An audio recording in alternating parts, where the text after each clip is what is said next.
listening to Affect Autism, where affect is the #1 tool we use in supporting child development through playful interactions. Parents and practitioners, check out my course Choosing Play, DIR 120 at icdl.com under the courses link, Setting Up Success Across the Lifespan, being held May 4th, 11th, and 18th, 2023. That's Thursdays from 1 to 4 p.m. Eastern Time. In this 3-week course, participants will review Season 1 of We Chose Play and discuss each episode. And we will have Q&A, reflection, and action steps to support your Floortime experience. Here's your chance to view the new documentary series you've heard about but haven't yet had a chance to watch. Also, coming up on Wednesday, May 31st from 7 to 10 p.m. Eastern Time, I will be teaching Be Sure Again, DIR 402, Supporting, Understanding, and Respecting the Expectations of Parents. This is primarily aimed at practitioners and will explore the relationship with caregivers in the process of a client relationship. Topics covered will include the spectrum of parents and meeting the parents where they are by understanding their process and journey. How can you be the supportive and understanding practitioner whom caregivers trust and feel confident in? This course will help you raise your awareness and build your capacity for respecting the spectrum of families you see in your practice. See more under the Events tab at affectautism.com or at icdl.com/courses. Welcome back, listeners. I'm Daria Brown with Mary Beth Crawford. She is back this week. She's a licensed physical therapist and a developmental individual differences relationship-based, or DIR, expert training leader who founded Baby Steps Therapy in 2008. She regularly provides lectures and in-service training to parent groups, medical professionals, allied health groups on the foundations of motor development and on her unique approach to pediatric physical therapy. She is here to expand on how physical therapy is enhanced using a Floortime lens. We spoke a few months back, and we both were at ICDL's New York City DIR Floortime conference about a month ago, and she did a presentation there and realized she's got more to say. And we always have people asking about physical therapists because we hear a lot from occupational therapists and speech language pathologists and all of the other types of Floortimers, but we haven't heard from any other PTs except Mary Beth. So here is part 2. Welcome back, Mary Beth. Hey, Daria. Thank you so much for having me. Yeah, it was great to see you. Great to see everyone at the international conference.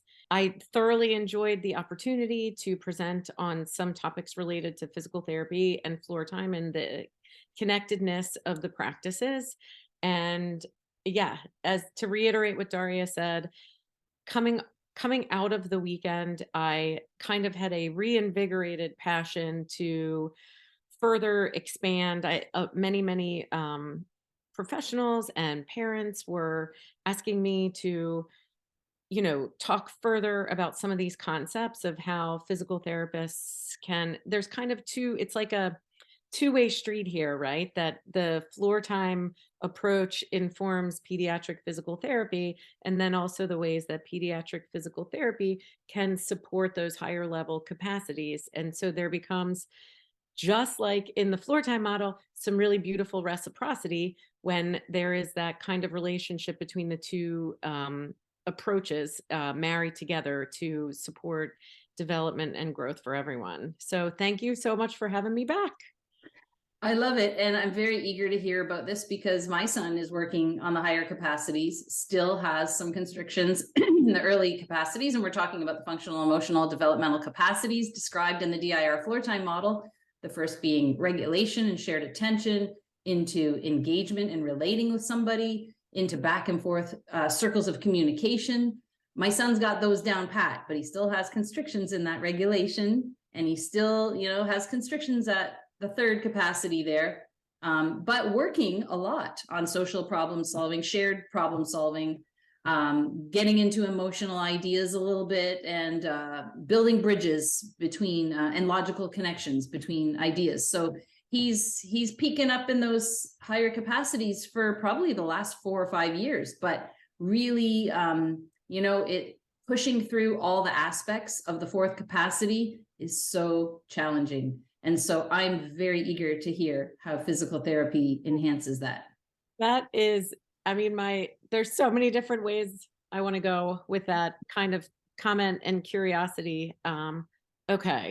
Fourth capacity, love it. It is kind of that capacity where we've kiddos are cooking in their regulation. Everyone is in a shared joyful world. The conference had a really strong theme of really bringing in the joy for all of our kiddos and therapists and those of us teachers and play partners, parents, that really the joy in that shared world is foundational, to always remember that. One thing that I do think about a lot of times in terms of physical therapy and foundational floor time is that movement often brings joy. We a lot of times in throughout, interactions, we'll come into a room and see that, the grown-ups are trying to sort of have kiddos sit down or have, kind of control that environment. And, it's interesting to think, well, if people are seeking movement, let's bring it in. Let's bring the joy. Let's kind of go and join kids in the movement piece, and go with that and harness that. In our last podcast, we definitely hit on the concept that Dr. Greenspan really was the foundation for the floor time approach, which is that bringing those three pathways together, our motor pathways, our sensory pathways, and our affectual emotional pathways. What we didn't talk about, which I think we can really further expand on, is the newer research in mirror neurons right now. The mirror neuron research that Dr. Iacoboni, Dr. Marinisi, Donaldson, they're all bringing in this concept of the mirror neurons in our motor cortex having relationship with the understanding of the not only motor patterns and learning motor patterns, but also the intent and where that affect is of that person, that the person being the observer and triggering their mirror neurons are actually linked to some lower brainstem levels where intent is being encoded. And if we really think about that piece of our current research, it is synchronous to Dr. Greenspan's theory in the sense of our motor and our emotional intent bring together that body awareness piece. We all know from research that kids who have regulatory challenges or identify autistic or who have an autistic spectrum disorder have decreased mirror neuron activity. So one of the things that I really want to emphasize as a part of the foundational capacities in floor time and physical therapy is that there's a lot of research in the PT world where VOR and gaze stability, vestibular rehab exercises can support gaze, and that gaze stability there in turn potentially has the capacity to support mirror neuron activity. So what's VOR?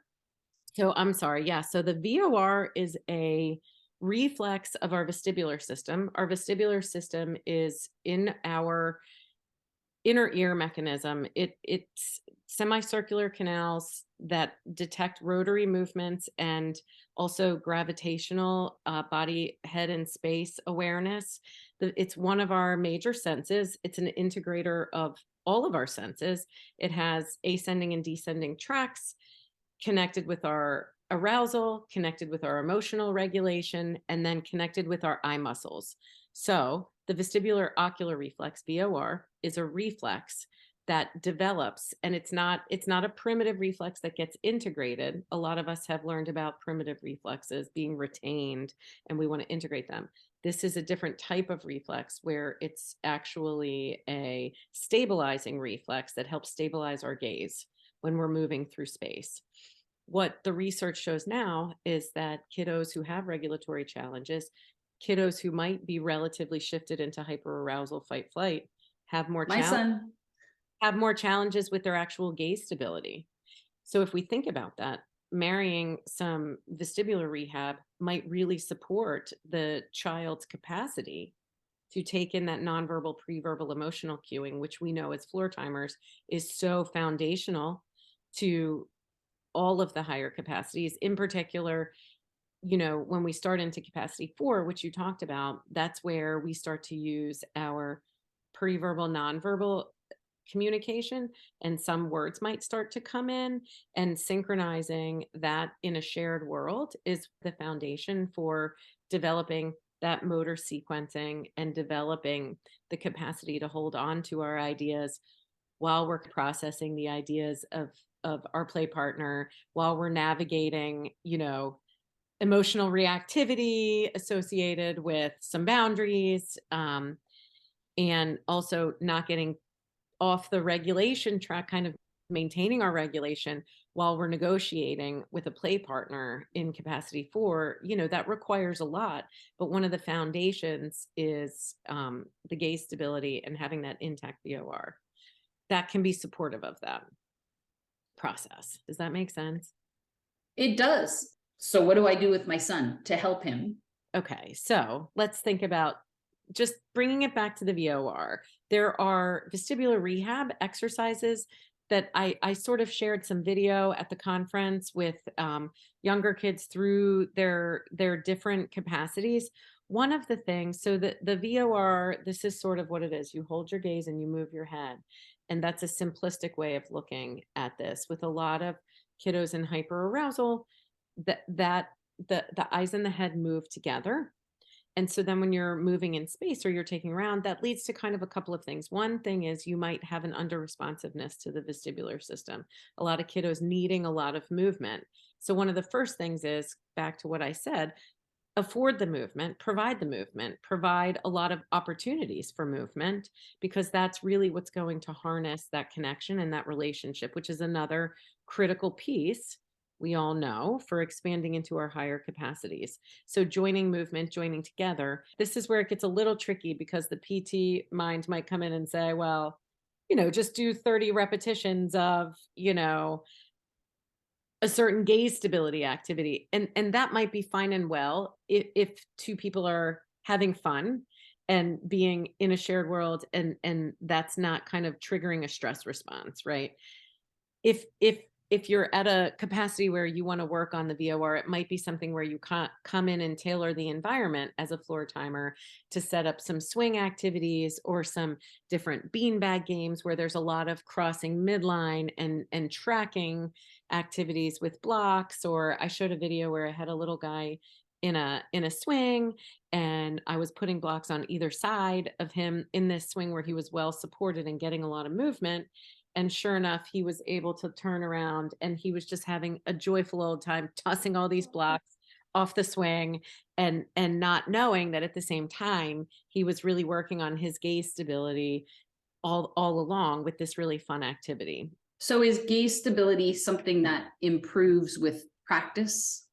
So I believe that it does. The vestibular rehab literature, which there is not a whole lot on working with kids with regulatory disorders or specifically with a diagnosis of autism or who identify autistic, but there is a load of research on vestibular injury and gaze stability being improved post-concussion rehab, having some sort of central nervous system challenge, then working on the gaze stability, the ocular motor musculature, because these muscles around our eyes can truly be strengthened. They're striated muscle.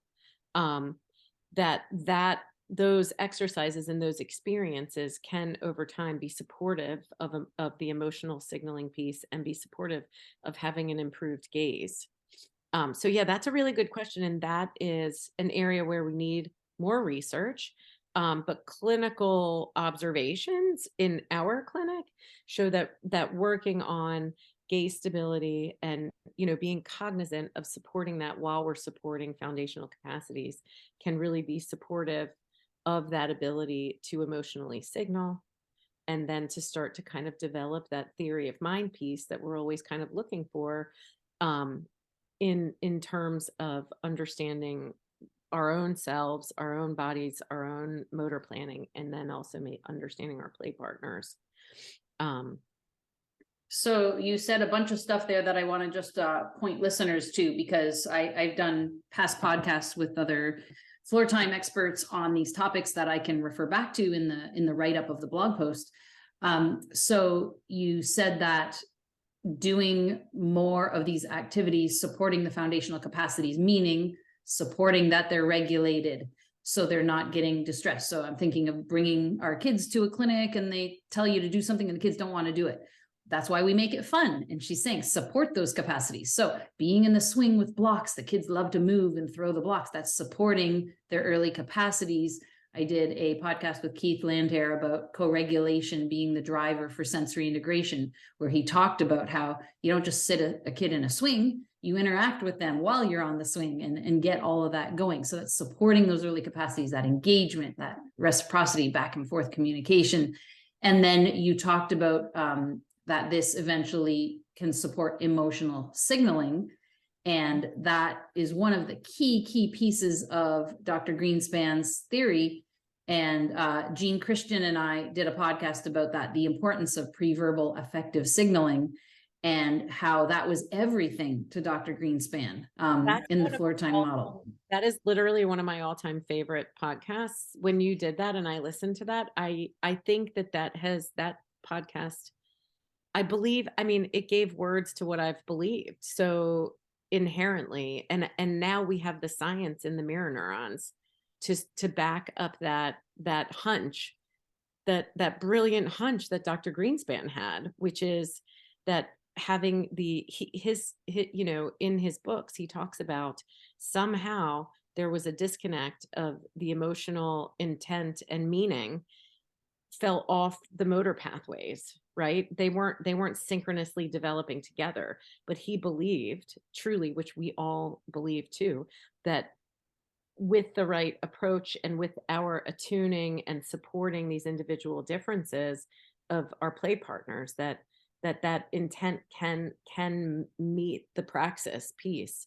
And so yeah, and that's the affect diathesis hypothesis, which my very first blog post on affect autism, that's why the site is called Affect Autism, is because it's about the affect diathesis hypothesis.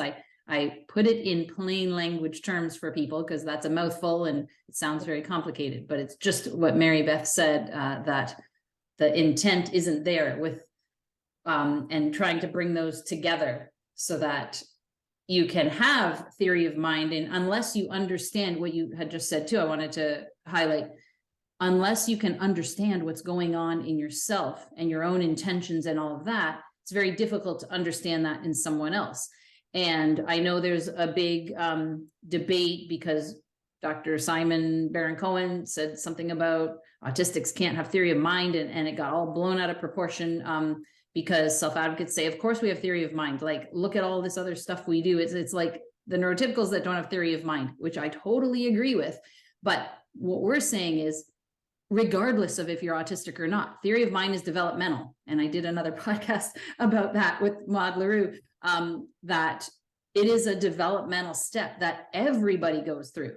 And in order to support that, in our kids, if they are not understanding what's happening in their own body, and that they're gonna be delayed in understanding what's happening in someone else. So to this day, my son is turning 14 in a month-ish, and you know, I will talk about something and he'll just interrupt me and start talking about something else, and I'll try and bring it back to something that, you know, it's not something that he's not interested in, but he's not yet getting that, like, oh, if mom walks in the room, like if I'm grumpy or upset about something, like he's not picking up on that unless I explicitly say, I'm grumpy. And he loves it if something like that happens. Or if I drop something, I'm like, he's like, what, mama, what?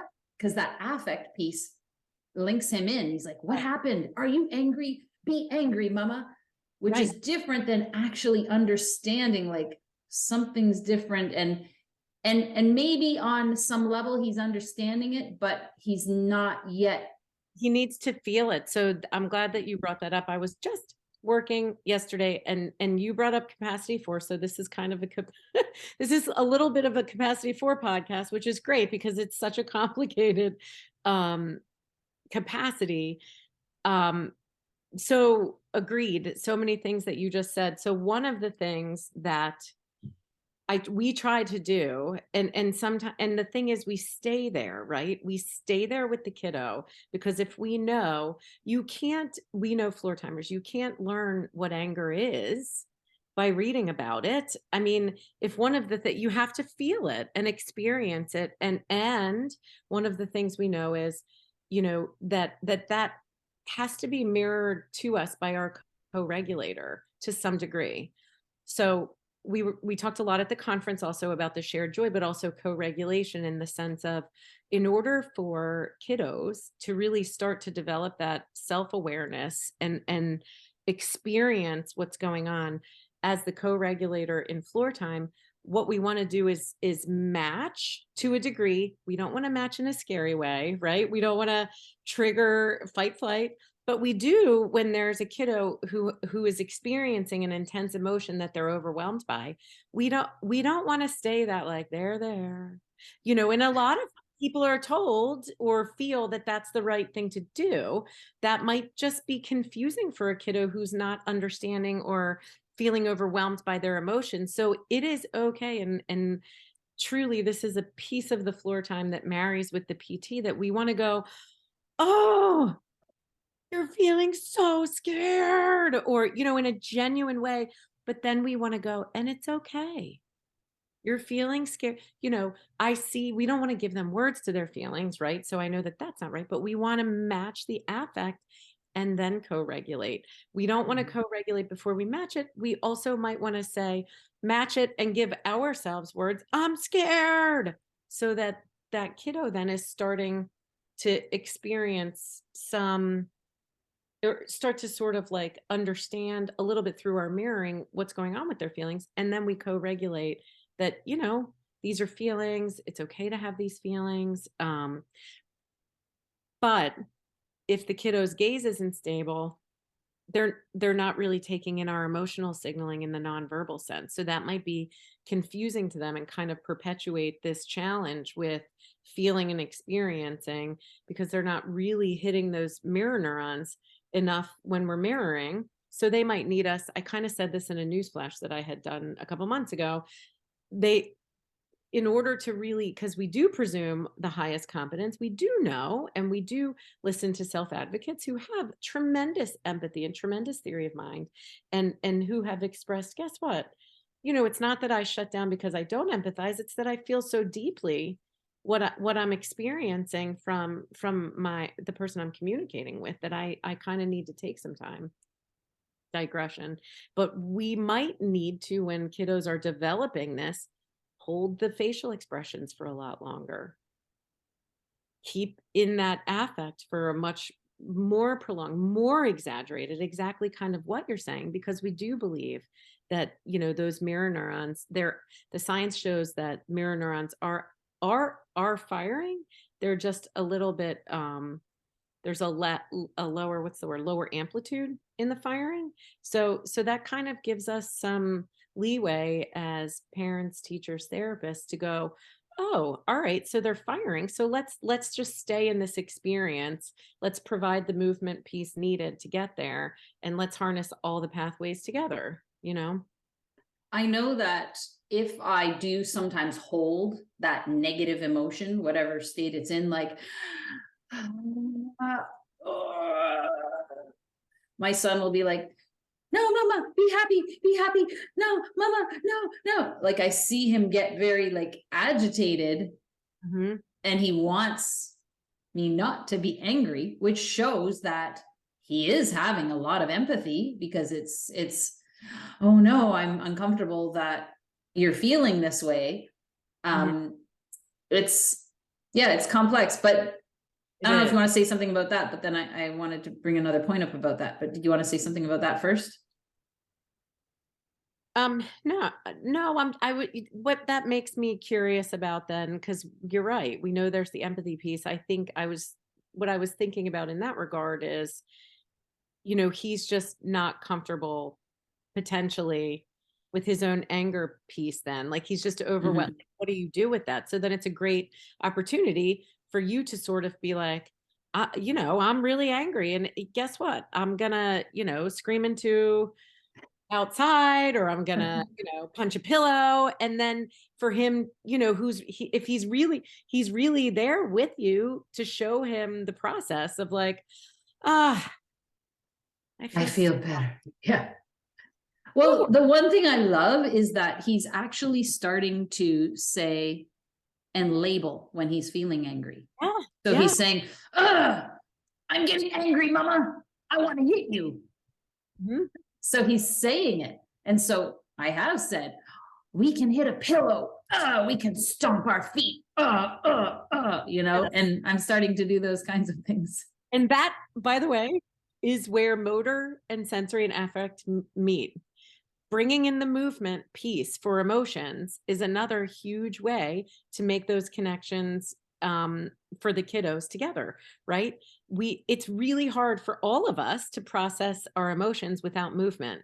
And so I'm so glad that you just used that example. Even joy, excitement, anger, there are motor patterns inherently wired for all of us that are with these things. And I think it's a great idea as play partners to bring all of the movement in with the emotions, because they will really further help the kiddos to feel and experience from all three developmental pathways what those emotions are. I love that you brought up the 3 developmental pathways, because it's something that was so foundational to the theory that we don't talk about enough. I know, and I'm like, let's bring the motor piece back, baby. Let's do it. Yeah. I know. And the other thing I wanted to make, the point I wanted to make is you brought up early in the podcast, and we're still talking about it, these joyful experiences. But what I wanted to point out is, if you look at the basic chart, which is the functional emotional developmental capacities, it's a checklist to figure out where your child is, in there, and it's not a static thing. It's constantly moving. Like if we get upset, we're back in our early capacities. If I get cut off in traffic, I'm not having my higher order thinking that, I might be in a conversation with a passenger or something. I'm distracted and now I'm dysregulated because someone just cut me off. So we're all going, back and forth through the capacities in some way all day long, managing our capacities all day long, as we talked about at the conference.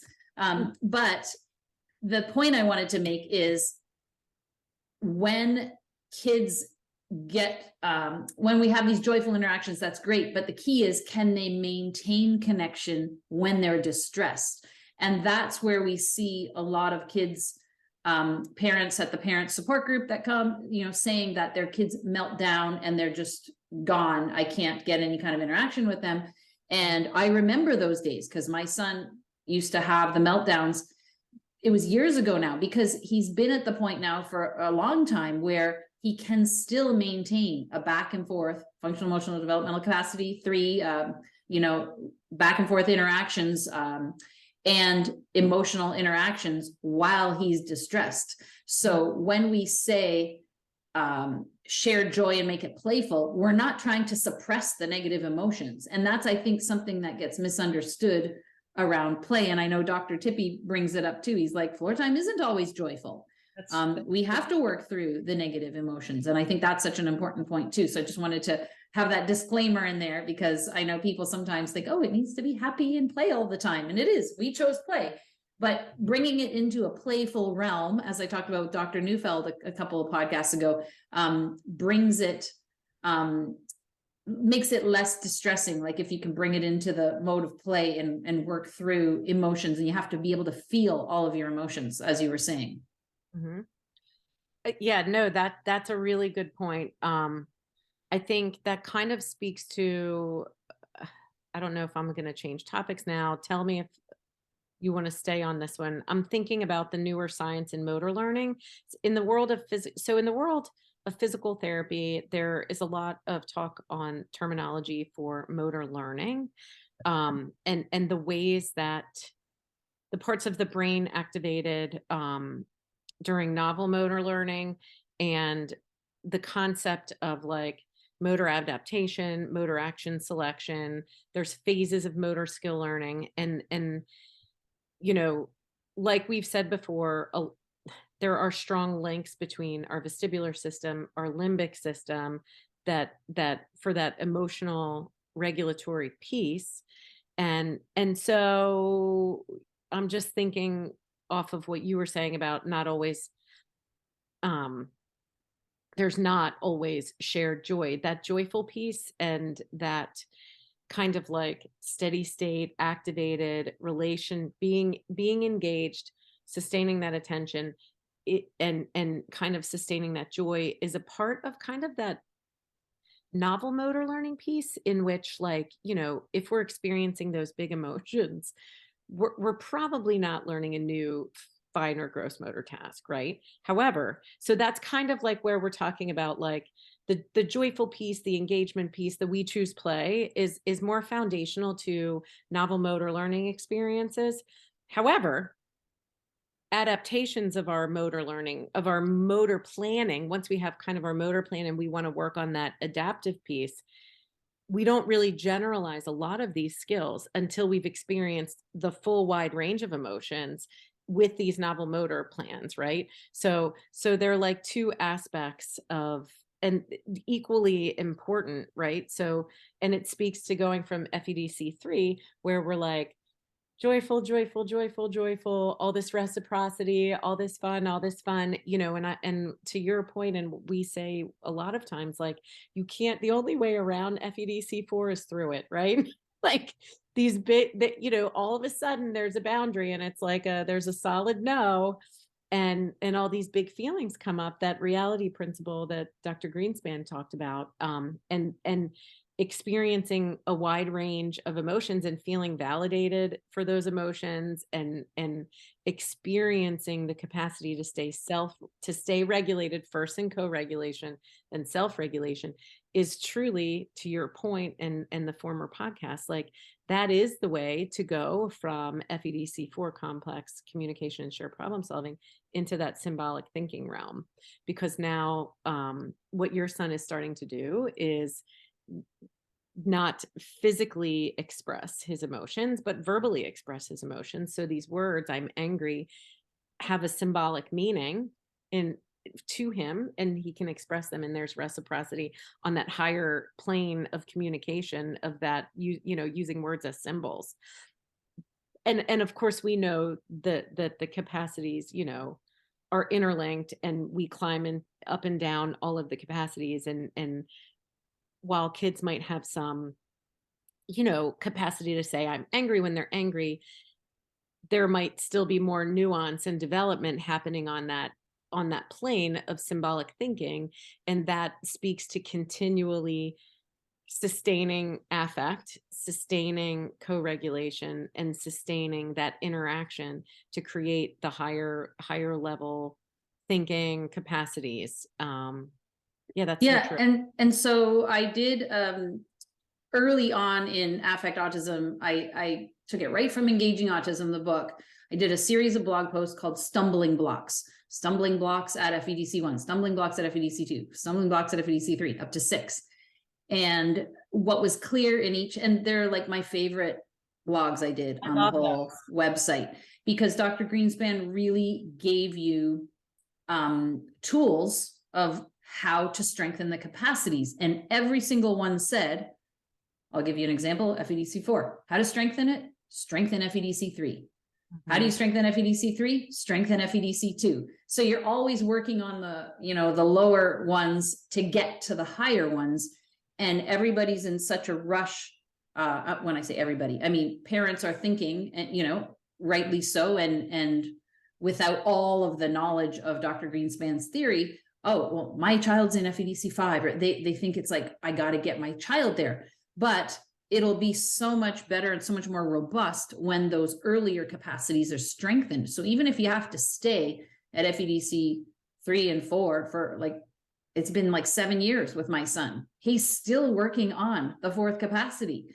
It's huge. And he's still struggling with the 3rd capacity in a group setting. He cannot sustain back and forth interactions in the group setting without getting dysregulated. It's hard for him. So you're always strengthening the earlier capacities, even though you have islands into the higher capacities. So I think the concept that I'm kind of formulating in our dyadic interaction, because it always helps me to create new ideas when I'm talking to somebody and communicating, but the capacity to develop novel motor learning requires an awareness of the new task, right? So that piece, that's why in Floortime, we talk about regulation, co-regulation, because in order to access those higher brain centers, we know from neuroscience that we can do that much more readily when we're regulated. And then we can learn the new novel task.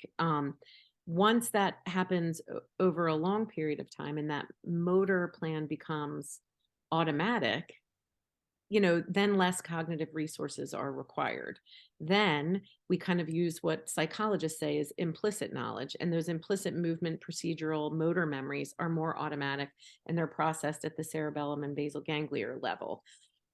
What's interesting, I think, about what we were talking about with the vestibular rehab and eye movement activity, we know that motor learning continues when we're sleeping. Go with me on this. It's kind of fascinating, sensory processing. And I can send you references to put at the end of this podcast for people really interested in this.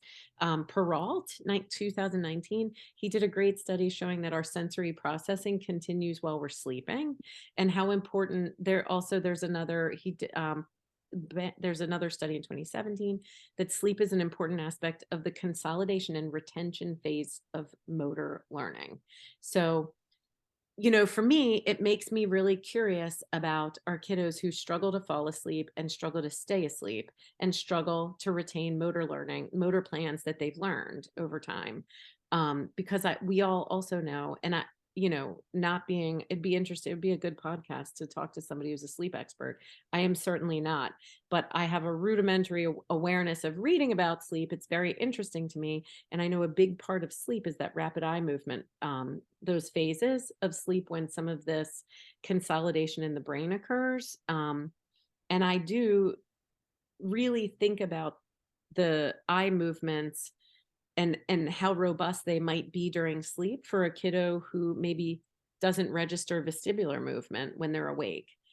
I'd be so curious to know if someone would do some research on the rapid eye movements of kids with regulatory challenges. Okay, so potential PhD students out there, we need physical therapy research that she was talking about earlier on specifically kids on the spectrum or regulatory challenges, like you mentioned.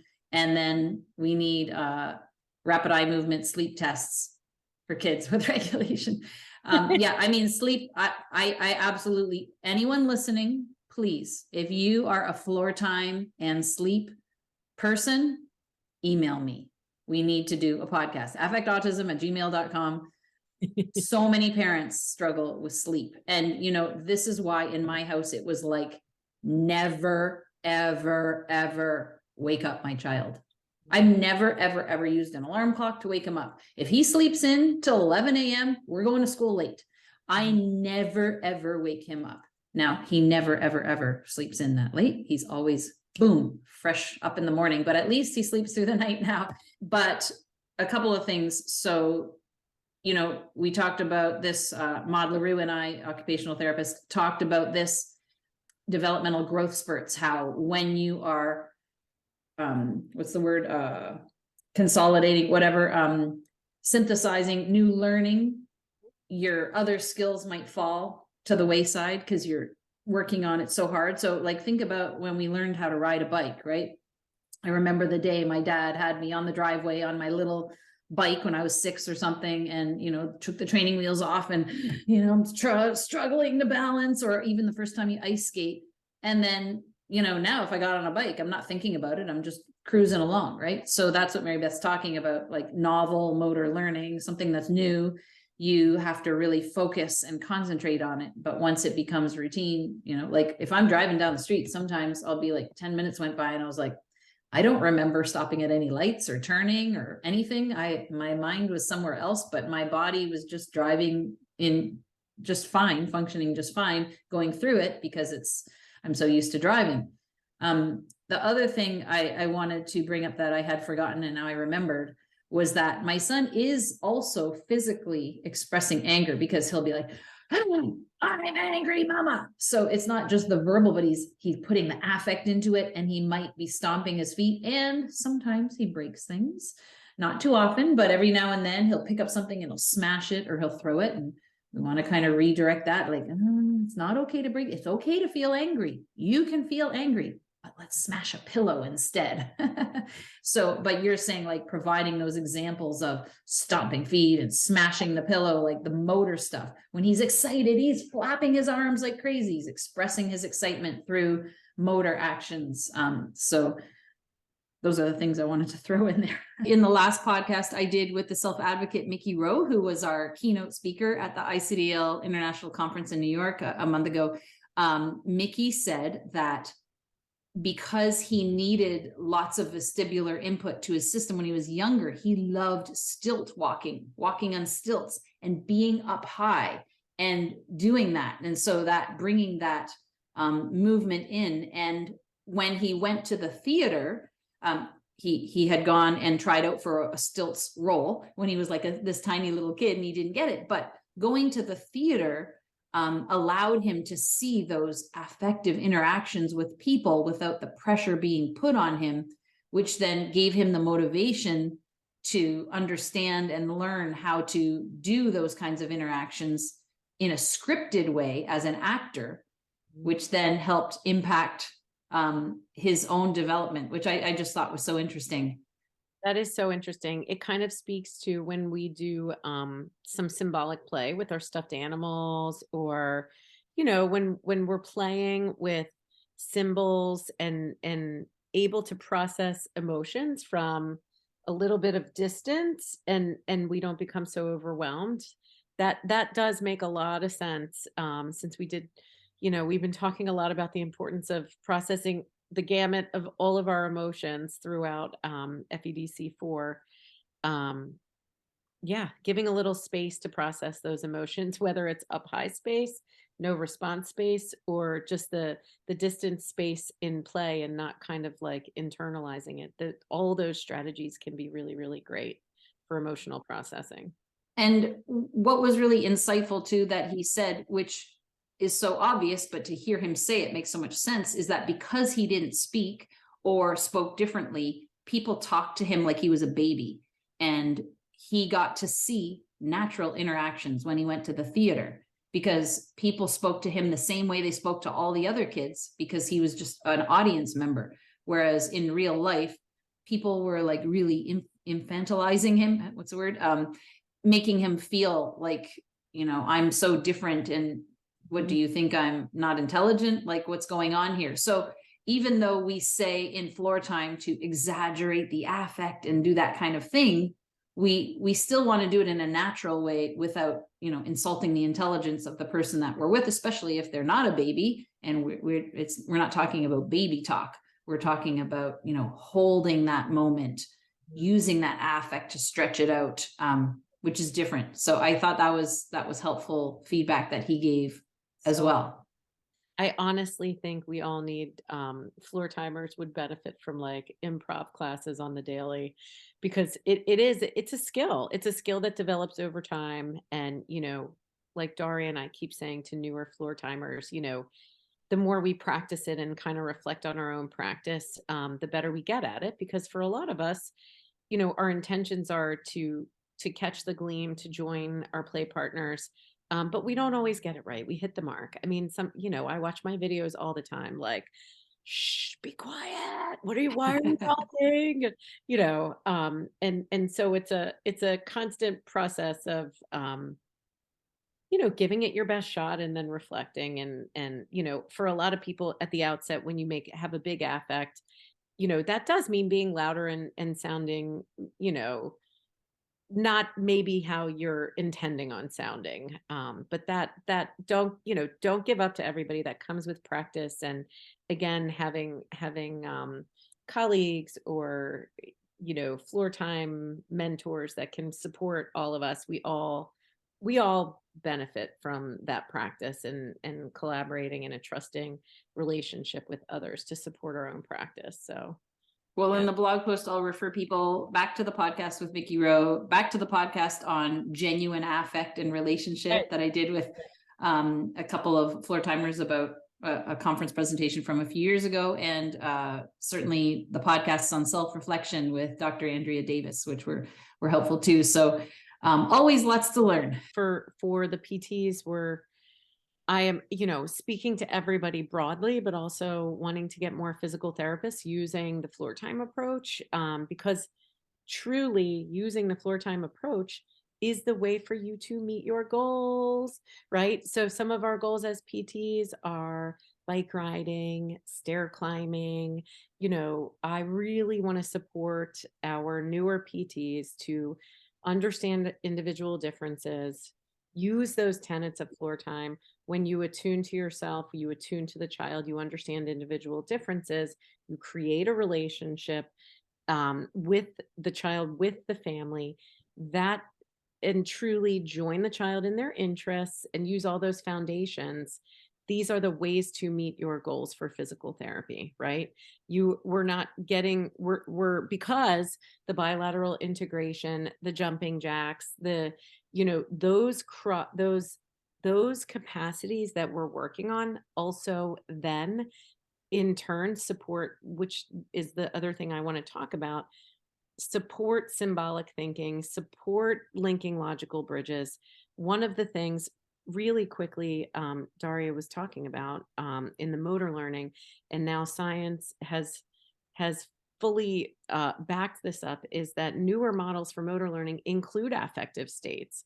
So now, whereas we've known this instinctually before, when I went to school 25 years ago, it was like all about the cortical areas, the basal ganglia, no affective states were involved in understanding the science of motor learning. But now there's a newer model called the optimal, optimizing performance through intrinsic motivation and intention for learning theory, which combines social, cognitive, affective, and motor behavior, which floor timers understand. But there has been in the research now connections between the importance of incorporating affective states when you're learning new motor tasks. So it's very exciting out there. And I know all of us are very interested in having the research to back up these instincts that we have. And so the science of motor learning really does support using a Floortime approach to physical therapy, meaning being aware of affective states, support, validating affective states, not ignoring them, not discounting them, but including them and pushing, even when it's difficult and messy and annoys you. right, especially when it's difficult, because processing and feeling those challenging feelings are really important to perseverance and even though it might take more tantrums or more of that self-awareness or more of the co-regulation, we presume that staying with those feelings and those challenges is really going to get us into those bilateral tasks that are challenging.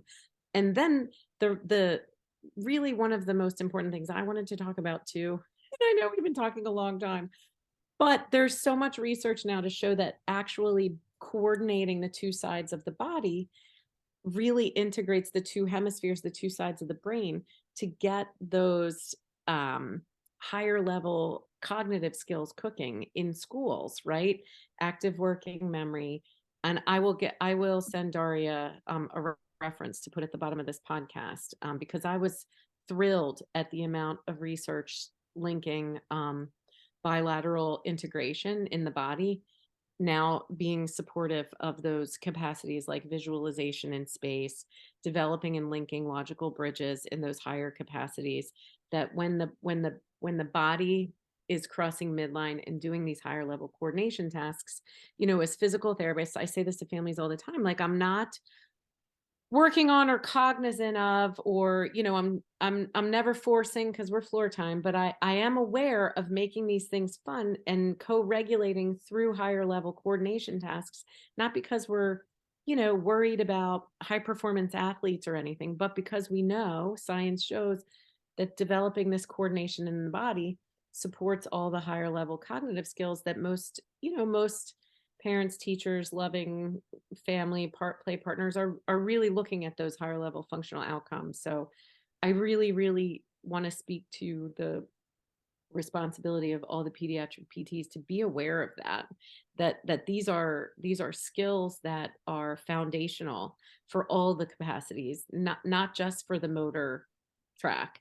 Again, motor, sensory, affect working together and supporting all these higher level capacities. It's, we're one brain body. And I'm trying to think of an example, and I thought of a horrible one.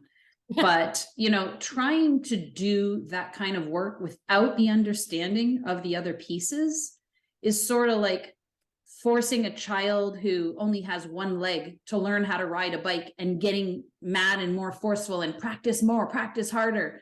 But it's hard for them because they only have one leg. That's a terrible example. But, just not understanding that just practicing a skill over and over when you are missing some of the supportive pieces, like you mentioned, bringing together sensory, affective, and the motor really is so essential. And hopefully we will get more PTs trained in Floortime to understand this. And I know a lot of people take the basic course and they think, okay, I trained in Floortime. There's so much to Floortime. You could be understanding and taking courses for years and still the light bulbs keep going off. People I've podcasted with, it's been 10 years for me. I'm still getting new light bulbs going off every time I have a podcast. People that I've spoken with who have been doing Floortime for 30 years are still having light bulbs. So new people, don't get discouraged, but understand that you're on a great path learning all of these things that Mary Beth is talking about, and that the more you use them, incorporate them in your practice, the more you will see these kids light up and just be excited. Think about when we were in school. What were you excited to learn about? Were you excited to go play soccer or do gymnastics or do, what other physical thing? Like which one excited you and why? It's because you had that emotional excitement because your friends were playing too, or because whatever it was, there was an emotional component to that made you want to learn how to do those motor skills. So, the emotional piece is the affective piece is so essential. Yeah, it cannot be, we can't even emphasize it enough. Going for that, that to anyone who's not taken 101 or a 201 course, we talk a lot about going for the gleam in the eye in our play partner. And I think that's a great place to start for, making that connection, knowing that you have a gleam, knowing that you have that connection. And then kind of, another strategy that I use for joining is that modeling of things instead of, coming in and saying, okay, Bobby, we're going to do some jumping jacks today. I don't tend to do that. I come in, I roll, I get up, I do some jumping jack. I make it look like the most amazing thing. And what that's doing is making it look really fun, but also, so I didn't explain the mirror neuron concept in the beginning. And let me just explain it now. If anybody stayed with us this long, the mirror neuron research has shown in the premotor cortex of the brain that we have the same area of our brain light up when we are doing a motor activity, and the same area lights up when we're watching someone do a motor activity. So what we're triggering when we are modeling and making things look fun and showing things in a very fun way is that we are also working on connecting the intent, the awareness of our motor task with what our intentions are, and trying to activate those mirror neurons that we talked about in our play partners. So I love it.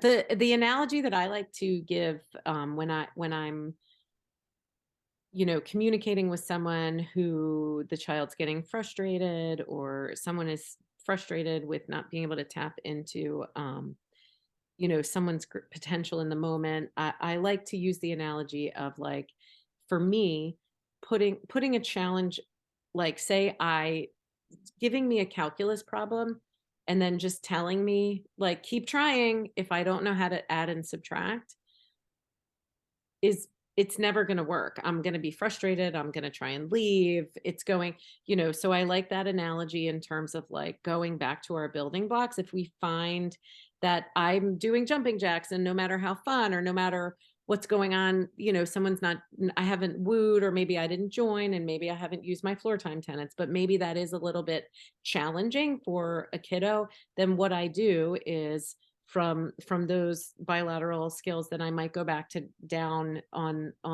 my demands in terms of developmentally where the kiddo is in their gross motor skills, and kind of stay and shore up the foundations for developing those bilateral skills. Yeah, we don't ever want to force or push, or because the truth is when you're using this model, kids reach their higher capacities when they're supported at the foundations of their sensory and motor and emotional systems. And that's the goal of floor time. Yep. So if I'm thinking about doing jumping jacks, so say my son is in a group of 5 people and the teacher goes and, puts on a YouTube video and they start doing jumping jacks. Whoa, way too fast. Mm-hmm. Maybe I can't even do jumping jacks, let alone at the same time as my friends to keep up with them.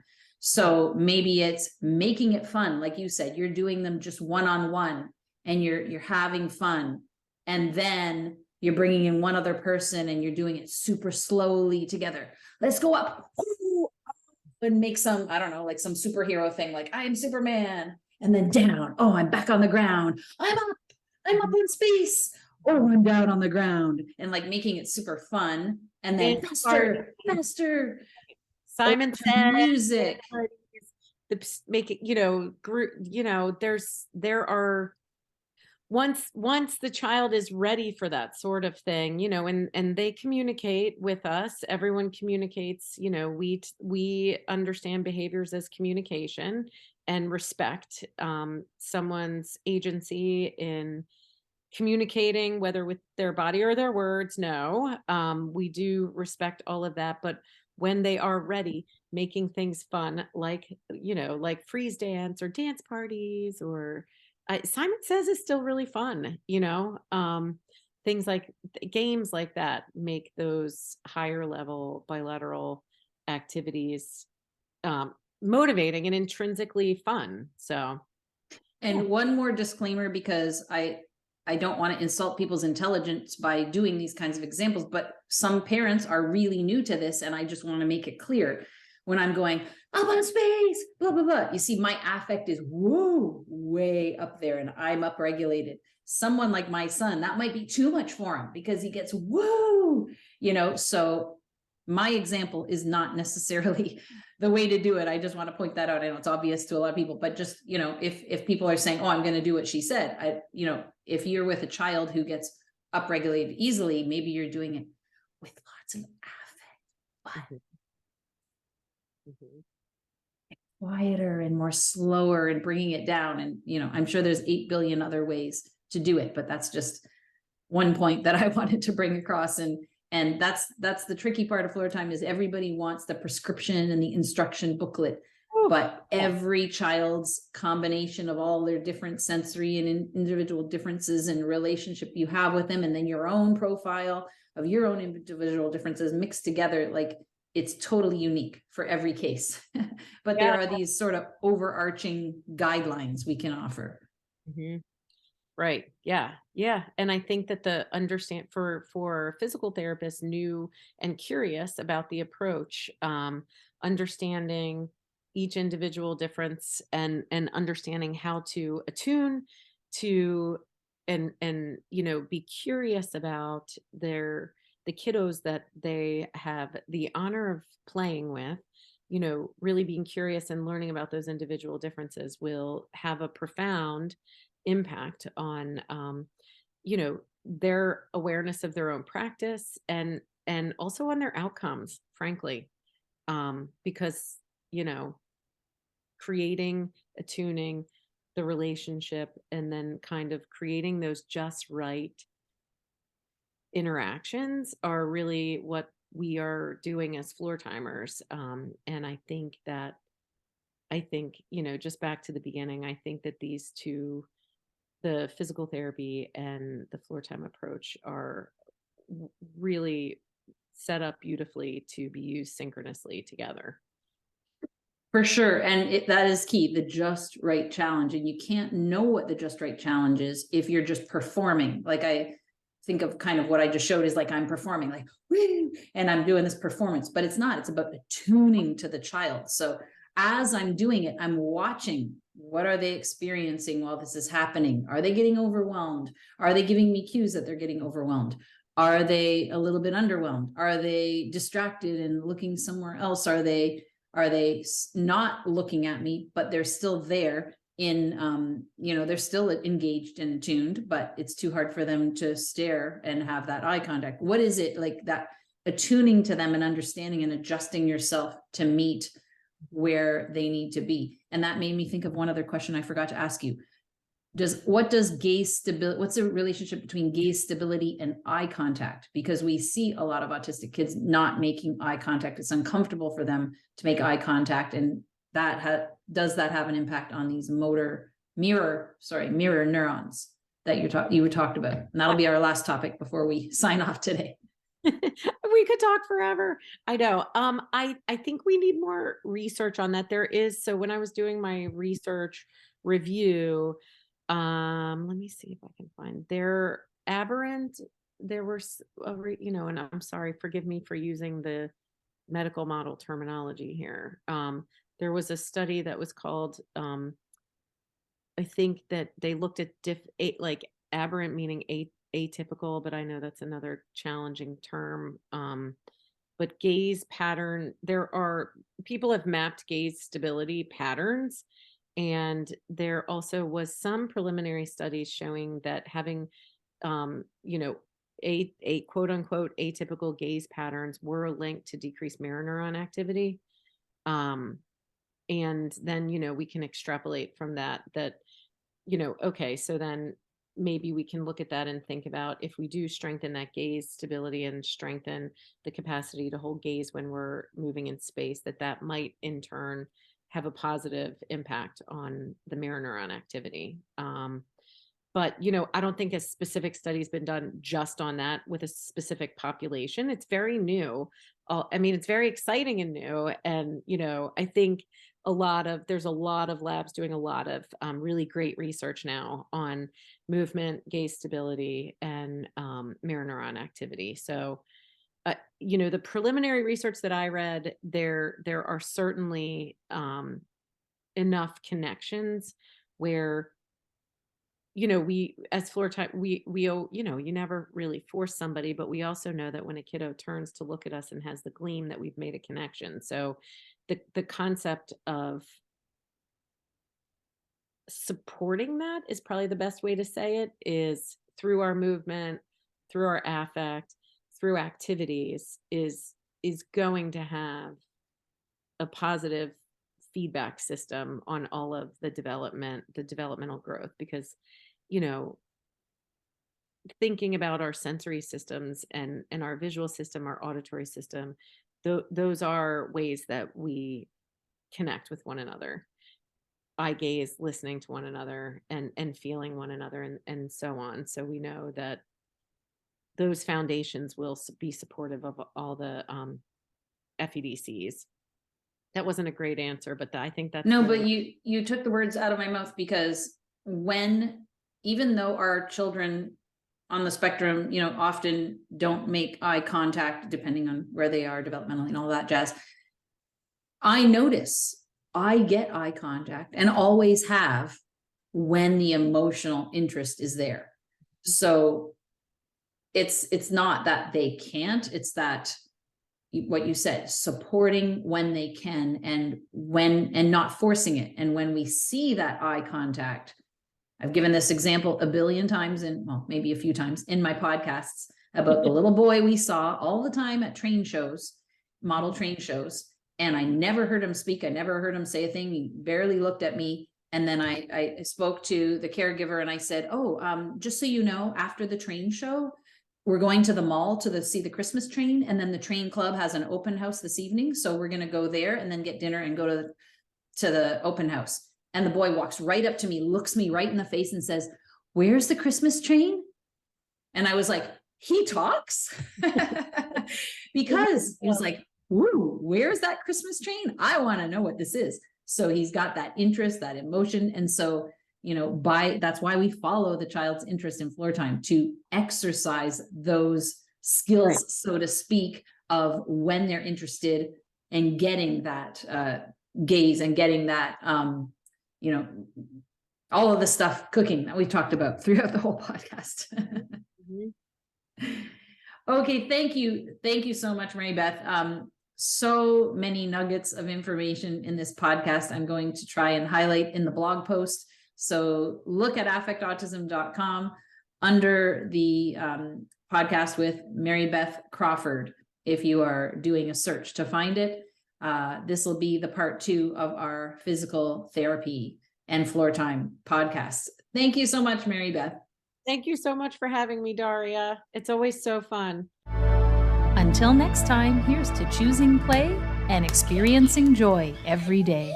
Get 15% off any DIR 101 course and Introduction to DIR and DIR Floor Time through icdl.com by using the promo code AFFECTA15. That's AFFECTA15.